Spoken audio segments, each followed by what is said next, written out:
తెలంగాణ రాజకీయాల్లో 2 రోజులుగా hot topic గా ఉన్న కాంగ్రెస్ ఎమ్మెల్యే కోమటిరెడ్డి రాజగోపాల్ రెడ్డి కీలక భేటీలతోనూ వేడి రాజేస్తూ ఉన్నారు. ఓ ప్రైవేటు కార్యక్రమం కోసం హైదరాబాద్ వచ్చిన కర్ణాటక డిప్యూటీ సీఎం డీకే శివకుమార్ తో ప్రత్యేకంగా సమావేశమై చర్చించారు రాజగోపాల్ రెడ్డి. మంత్రి పదవి హామీ నెరవేర్చలేదంటూ సీఎం రేవంత్ పై కసుబుస్సులాడుతూ అధికార పార్టీలో అలజడి రేపుతూ ఉన్నారు ఈ ఫైర్ బ్రాండ్ ఎమ్మెల్యే పదవికి రాజీనామా చేస్తారని కూడా బెదిరించారు. ఇప్పుడు కాంగ్రెస్ పార్టీలో కీలకంగా ఉన్న డీకేఎస్ తో భేటీ కావడం ప్రాధాన్యం సంతరించుకుంది. డీకేతో రాజగోపాల్ రెడ్డి ఏం మాట్లాడారు అనేది ఉత్కంఠగా మారింది.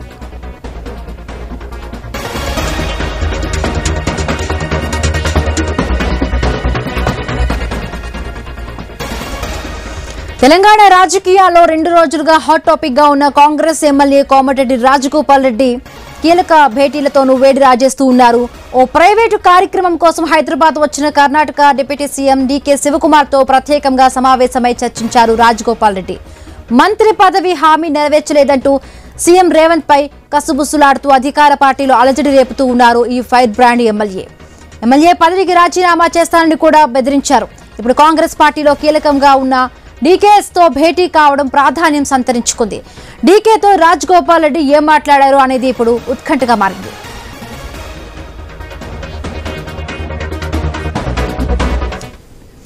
రైట్, డీకేతో రాజగోపాల్ రెడ్డి సమావేశం ఇప్పుడు ఉత్కంఠ రేపుతోంది. సో వీళ్ళిద్దరి మీటింగ్ లో ఏ అంశాలు చర్చకు వచ్చాయి? మంత్రి పదవి ఇవ్వలేదని ఏమైనా ఆయన కంప్లైంట్ చేశారా ఆయనకి?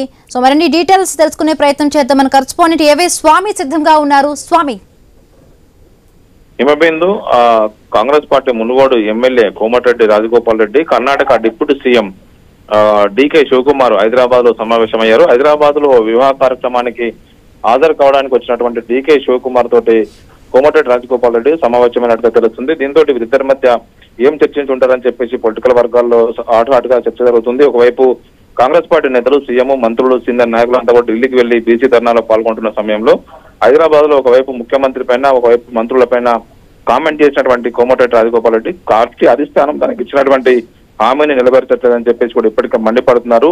డీకే శివకుమార్ కి కాంగ్రెస్ పార్టీ అధిష్టానం తోటి మంచి సత్సంబంధాలు ఉండడంతో కూడా తన ఇంటి పక్కన జరుగుతున్నటువంటి పెళ్లి కార్యక్రమానికి వచ్చినటువంటి డీకే శివకుమార్ ని ఆయన కలిసి చర్చించినట్టుగా తెలుస్తుంది. జరుగుతున్న పరిణామాలని, రాష్ట్రంలో జరుగుతున్నటువంటి విషయాల్ని డీకే శివకుమార్ తో కూడా ఆయన పంచుకున్నట్టుగా తెలుస్తుంది. మరోవైపు డీకే శివకుమార్ కి కాంగ్రెస్ పార్టీ అధిష్టానం తోటి మంచి సంబంధాలు ఉన్నాయి. ఆయన మాటను పార్టీ అధిష్టానం కూడా గౌరవిస్తుంది కాబట్టి ఆయనకు కలిసి ఈ విషయాన్ని ఆయన చెప్పినట్టుగా కూడా ఒకవైపు కోమటిరెడ్డి సంబంధించినటువంటి అనుచరులు అనుకుంటున్నారు.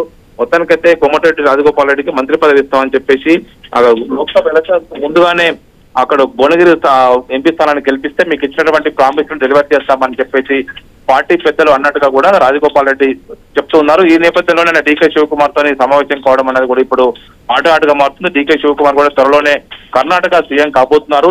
సిద్ధరామయ్యకు డీకే శివకుమార్ మధ్య జరిగినటువంటి ఒప్పందంలో భాగంగా ఈ సెప్టెంబర్ తోటి సిద్ధరామయ్య గడువు ముగుస్తుంది. ఆ తర్వాత డీకే శివకుమార్ కర్ణాటక సీఎం అవుతారని చెప్పేసి కూడా ఒక పొలిటికల్ శాఖ అయితే నడుస్తుంది. ఈ నేపథ్యంలో ఆయన కలిస్తే తనకు ఏమన్నా ఉపయోగపడుతుందని చెప్పేసి జరిగిన విషయాలు చెప్పుకోవచ్చన్న ఉద్దేశంతో కూడా కోమటిరెడ్డి రాజగోపాల్ రెడ్డి ఆయన కలిసినట్టుగా తెలుస్తుంది.